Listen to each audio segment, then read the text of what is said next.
ATS guide চ্যানেলে তোমাদের সবাইকে ওয়েলকাম। দেখো, আমি সেই যে ভিডিওটা দিয়েছিলাম সেট 3 নিয়ে শুরু করেছিলাম, কিন্তু ভিডিওটা লেন্দি হয়ে যাচ্ছিলো বলে আমি পুরোটা কোশ্চেন আমি কভার করিনি।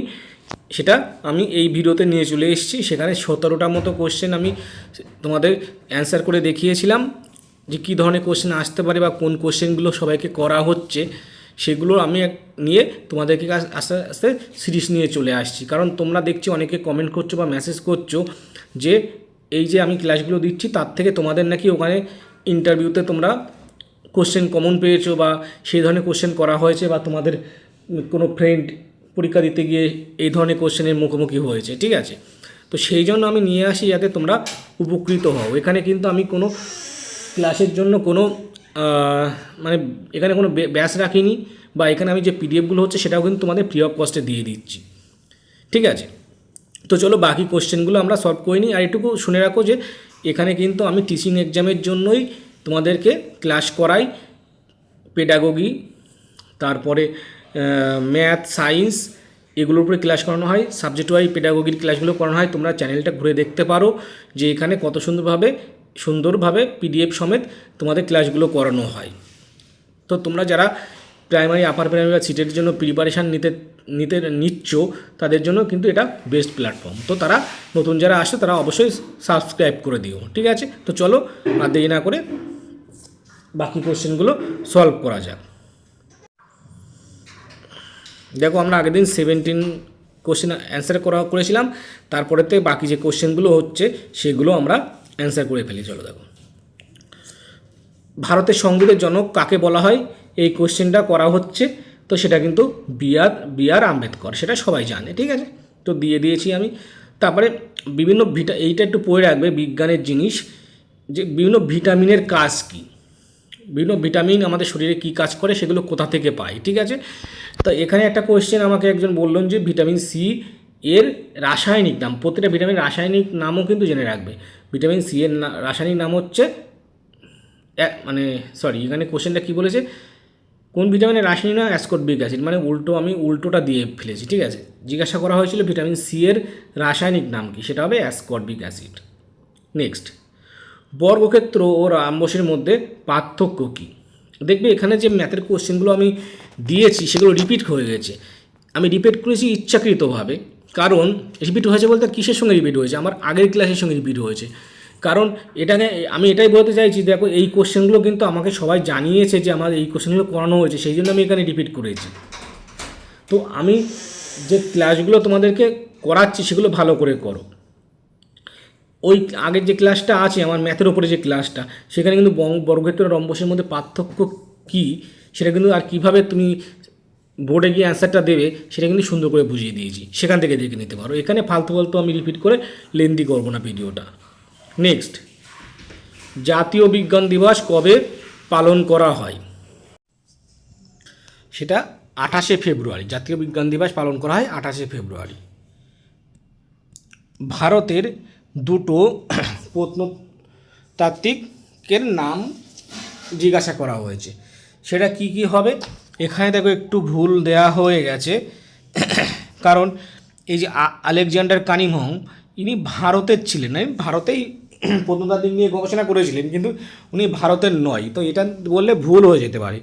তো তোমরা বলবে রাখাল দাস বন্দ্যোপাধ্যায় আর দয়ারাম সাহানি। এই দিয়ার সাহানি মানে দয়ারাম সাহানি, আর রাখাল দাস বন্দ্যোপাধ্যায়, এই দুটো বলতে পারো। এবার ডিয়ার সাহানি কী আবিষ্কার করেছিল সেটা একটু পড়ে নেবে, আর রাখাল দাস বন্দ্যোপাধ্যায় তিনি কী আবিষ্কার করেছিলেন, কোন সভ্যতার আবিষ্কার করেছিলেন সেটা একটু জেনে নেবে। সম্ভবত রাখাল দাস বন্দ্যোপাধ্যায় মহেঞ্জোদারো সভ্যতার কী হচ্ছে আবিষ্কার করেন। ঠিক আছে, নেক্সট, এনইপি থেকে কিন্তু নানান কোশ্চেন করা হচ্ছে। এই এনইপি এখানে আমি কিছু জাস্ট অ্যান্সার করে দিই, কারণ এনইপির উপরে আলোচনা করতে গেলে একটা ফুল ভিডিও 30-40 মিনিট লাগবে। তো ওটাকে নিয়ে আমি 1-2 দিনের মধ্যে নিয়ে আসছি, অন্তত যাদের সোমবারে ইন্টারভিউ আছে আমি রবিবারের মধ্যে নিয়ে আসার চেষ্টা করছি। যাদের সোমবারে ইন্টারভিউ আছে তারা আমি এটা দেখে নিতে পারবে। ঠিক আছে, নেক্সট, এবার আর্টিকেল, ভাওয়েলস, কনস্ট্যান্স, ঠিক আছে। কনসোন্যান্ট এগুলো নিয়ে কিন্তু তোমরা একটু কনসেপ্ট ক্লিয়ার করে যাবে। এগুলো বেসিক জিনিস ইংলিশের, এগুলো ধরতে পারে, মানে এদিকে কোশ্চেন করা হয়েছে, ধরতে পারে না। নেক্সট, এফএলএন কি? এফএলএনের ফুল ফর্ম কি? Foundational literacy and numeracy. এটা একটু জেনে রাখবে, জিনিসটা কি একটু জেনে রেখো। পিটিএম কি? Parent teacher meeting. এটার ফুল ফর্মটাও জেনে রাখবে। এখানে দেখো একটু সিরিয়ালের গণ্ডগোল হয়ে গেছে, তো সেটা মেন ইম্পর্টেন্ট না, কোশ্চেনগুলো ইম্পর্টেন্ট। ঠিক আছে, দুটো একটা কোশ্চেন বেশি হয়ে গেলে কোনো সমস্যা নেই, কম হবে না। এই একটু আগে বলেছিলাম, দেখবে আগের ক্লাসটাতে, যে মানব শরীরের বিভিন্ন অঙ্গ প্রত্যঙ্গ নিয়ে কিন্তু নানা প্রশ্ন করা হচ্ছে, তো এটা একটু ভালো করে পড়ে নেবে। পশ্চিমবঙ্গের বিভিন্ন রকমের রাজ্য পাখি, ফুল, এসবগুলো নিয়ে কোশ্চেন করা হচ্ছে। তো রাজ্য পাখি জেনে রাখো, সাদা বক, ফুল হচ্ছে শিউলি, রাজ্য গাছ ছাতিম, আর রাজ্য প্রাণী এটাও জেনে রাখো। রাজ্য প্রাণী কি? এটা কিন্তু অনেকের জানা নেই। এটা কি? মেছো বেড়াল। মেছো বেড়াল, ঠিক আছে।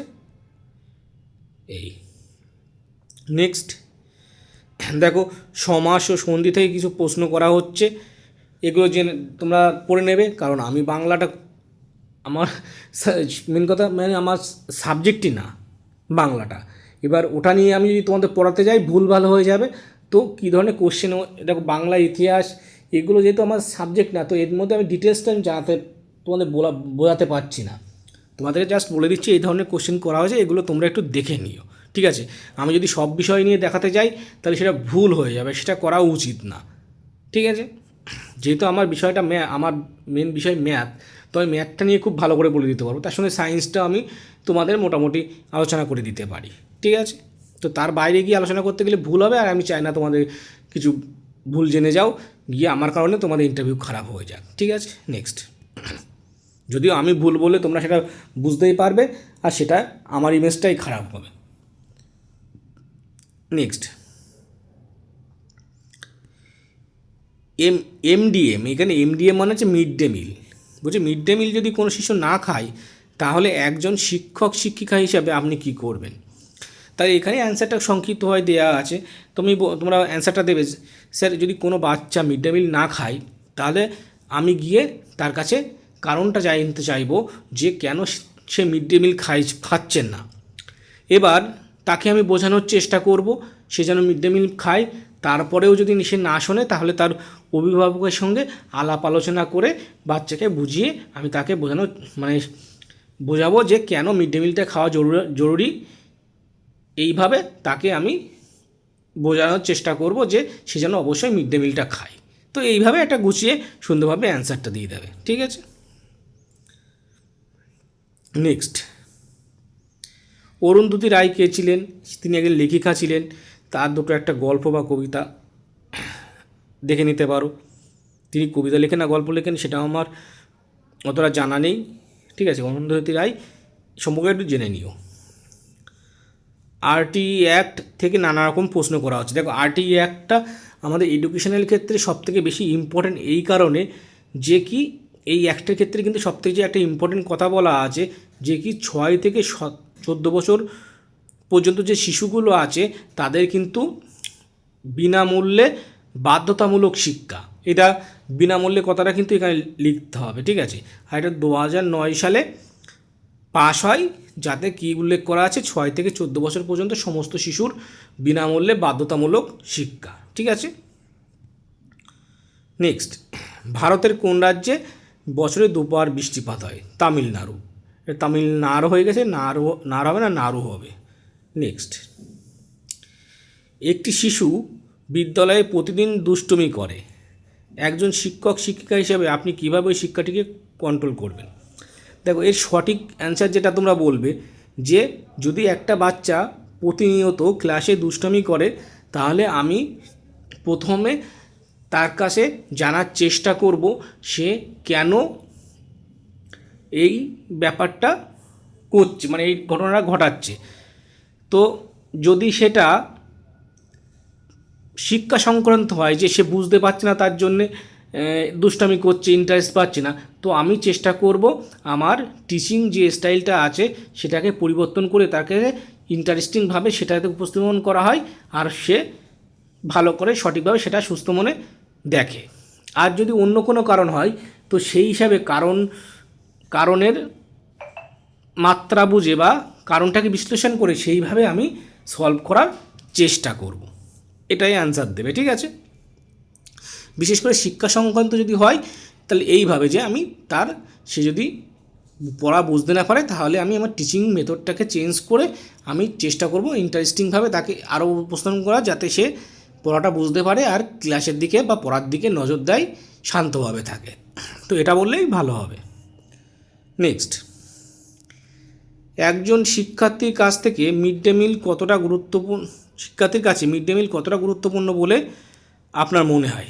তা বলবে, কারণ এখানে অবশ্যই তোমার পজিটিভ কথাবার্তা বলতে হবে, কারণ মনে রাখতে হবে এই স্কিমগুলো চালু আছে মানে ভালোর কথা ভেবে চালু আছে, এখানে তুমি কোনো নেগেটিভ কথা বলতে পারবে না, তোমার মনে হলেও বলতে পারবে না, ঠিক আছে। তো মিড ডে মিল কেন গুরুত্বপূর্ণ? কারণ এই মিড ডে মিলটা সঠিক খাদ্য উপকরণ মেনে কিন্তু স্কুলে পরিবেশন করা হয়, যাতে শিশুর পুষ্টির ঘাটতি মেটায়, ঠিক আছে।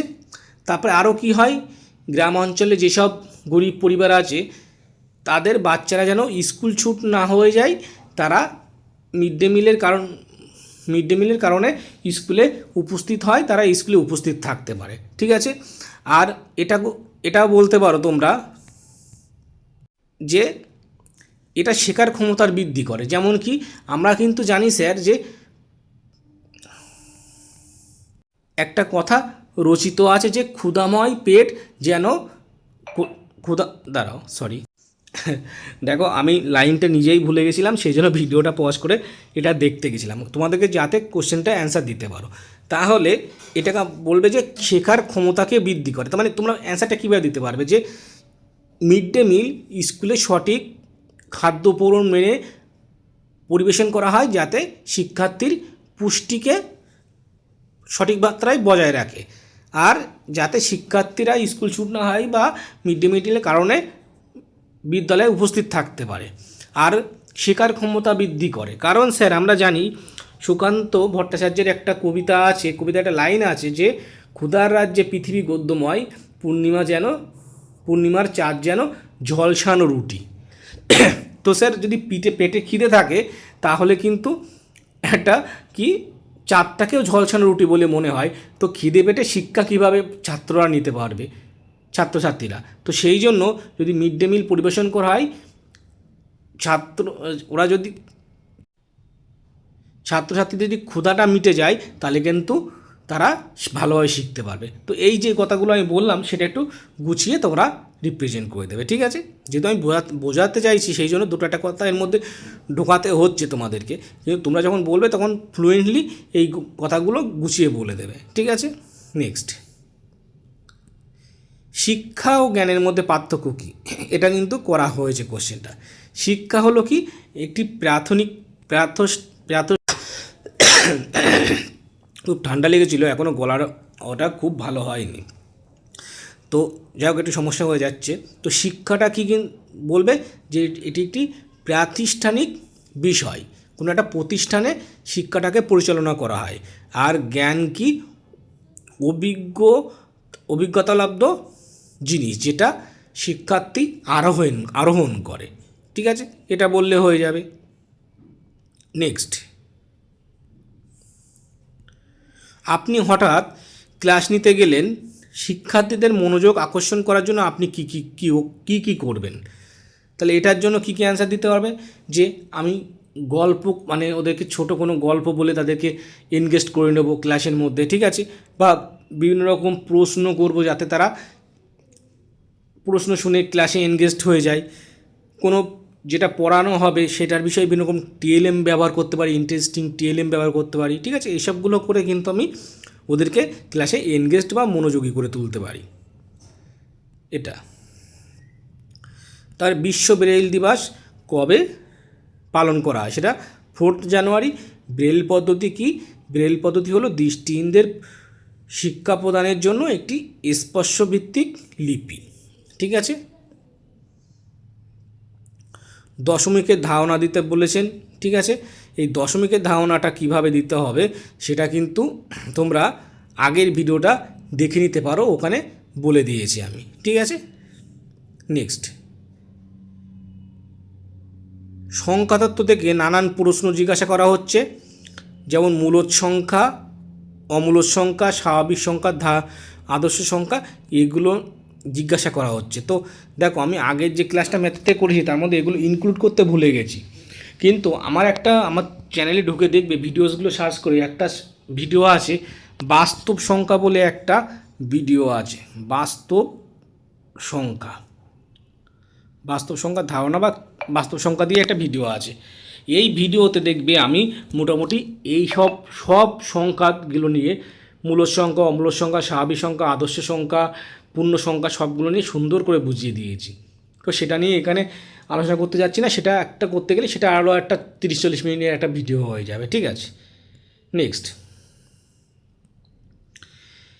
যখন আমরা এখানে এটাকে কেটে দাও, ঠিক আছে, এটা থাকলে কোশ্চেনটা একটু অন্যরকম হয়েছে। যখন আমরা সর্বদা দুটি সংখ্যাকে গুণ করি তখন আমরা কি গুণফল সবসময় বেশি পাই? দেখা দুটো সংখ্যার গুণ করলে, তুমি ধরো 2 গুণ 1 করলে কত হচ্ছে? 2 হচ্ছে। 2 গুণ 3 করলে 6 হচ্ছে। তাহলে দেখো, এই 6টা এলো 2-এর থেকেও বড়, 3-এর থেকেও বড়। এই 2 গুণ 1 করলে যখন 2 এসছে, সেখানে 2-এর সঙ্গে ছোটো সমান হয়ে যাচ্ছে।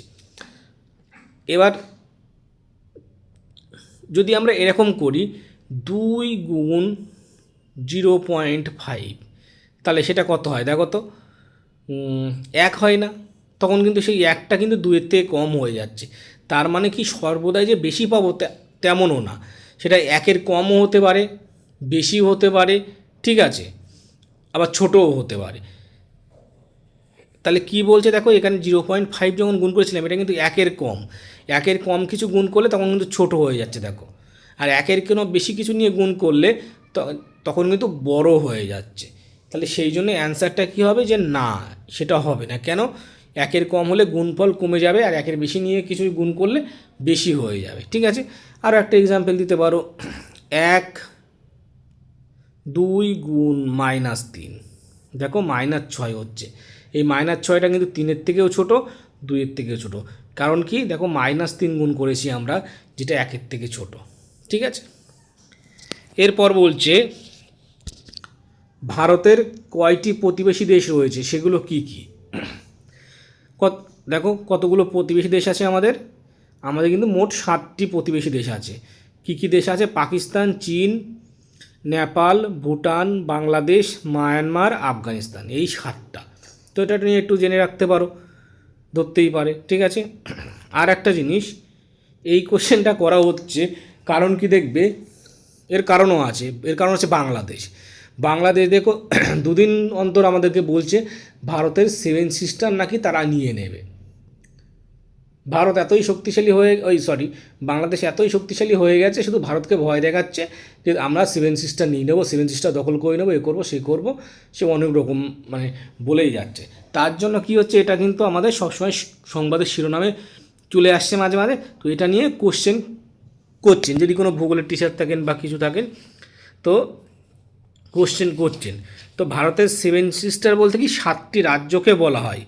ঠিক আছে, তো সেই 7টি রাজ্য কি কি, এটা একটু জেনে রাখতে হবে, এটা কিন্তু ধরতে পারে। ঠিক আছে, তাই এই 7 সিস্টার 7টি রাজ্যের নাম মনে রাখো। একটা হচ্ছে, আমি লিখছি না, তোমরা শুনে শুনে লিখে নিতে পারো, অরুণাচল প্রদেশ, একটা আসাম, ত্রিপুরা, নাগাল্যান্ড, মায়ানমার, মিজোরাম আর মেঘালয়। এই 7টা রাজ্য নিয়ে আমাদের উত্তর পূর্বের যে রাজ্যগুলো আছে সেটাকে বলা হয় 7 সিস্টার।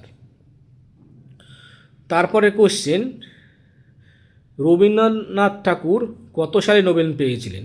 সেটা 1913 সালে। কিসের জন্য পেয়েছিলেন? গীতাঞ্জলির জন্য কিন্তু পেয়েছিলেন, তাই তো? এটা তো সবাই জানে, গীতাঞ্জলি। ঠিক আছে, গীতাঞ্জলির জন্য নোবেল পেয়েছিলেন। নেক্সট, লাস্ট কোশ্চেন দেখো কি হচ্ছে, ওখানে ইন্টারভিউ বোর্ডে কিছু কিছু বোর্ডে সামনে গ্লোব রেখে দেওয়া হয়েছে, যেখানে ভারতের মানচিত্র আছে, সেখান থেকে দেখাতে বিভিন্ন রাজ্য জেলা সেগুলোকে চিহ্নিত করতে বলছেন, হয়তো বলছে যে কোচবিহার, পশ্চিমবঙ্গের কোচবিহার জেলাটাকে কোথায় আছে সেটা দেখাও, বা কলকাতাটা কোথায় আছে সেটা দেখাও। এরকম নানা রকম ধরনের কোশ্চেন জিজ্ঞাসা করা হচ্ছে। তো মোটামুটি ওভারঅল কী ধরনের কোশ্চেন হচ্ছে সেগুলো কিন্তু আমি দিয়ে দিয়েছি। আর ম্যাথের কোশ্চেনগুলোর জন্য আলাদা ভিডিও আছে, তোমাদের যদি রিকোয়ারমেন্ট থাকে তাহলে আমি আরও বেছে গুছে বা শুনে আরও কী ধরনের কোশ্চেন করা আছে তা নিয়ে আমি ভিডিও দিয়ে দিতে পারি। আমি এই ভিডিওটা অনেকটা কোশ্চেন ছিল বলে ভেঙে ভেঙে দুটো ভিডিওতে আমি আপলোড করছি। এরপরে ওভারঅল আরও কিছু কোশ্চেন আমি নিয়ে আসছি পরের ভিডিওতে, যেগুলো জেনারেল কোশ্চেন সব ইন্টারভিউতে করা হয়, ঠিক আছে। তো সেগুলো যেগুলো বেশি ইম্পর্টেন্ট সেগুলো আমি আগে দিয়ে দিয়েছি, যেমন ম্যাথের কোশ্চেনটা, তারপরে তোমার পেডাগজিক্যাল যে কোশ্চেনগুলো আছে, ফুল ফর্ম, যেগুলো মোস্ট ইম্পর্টেন্ট সেগুলো কিন্তু আমি আগে দিয়ে দিয়েছি, যাতে যাদের ইন্টারভিউ খুব কাছে আছে তাদের হেল্প হয়, ঠিক আছে। তো তোমরা এগুলো দেখতে থাকো, নেক্সট ভিডিওতে আবার দেখা হচ্ছে। আর যারা টিচিং এক্সামের জন্য প্রিপারেশান নিচ্ছ তারা কিন্তু অবশ্যই সাবস্ক্রাইব করে রাখবে, তাহলে তোমরা কী হবে, টিচিং এক্সামের জন্য প্রিপারেশানের জন্য এখান থেকে ফ্রি ক্লাস পেয়ে যাবে, ফ্রি নোটও পেয়ে যাবে, ঠিক আছে।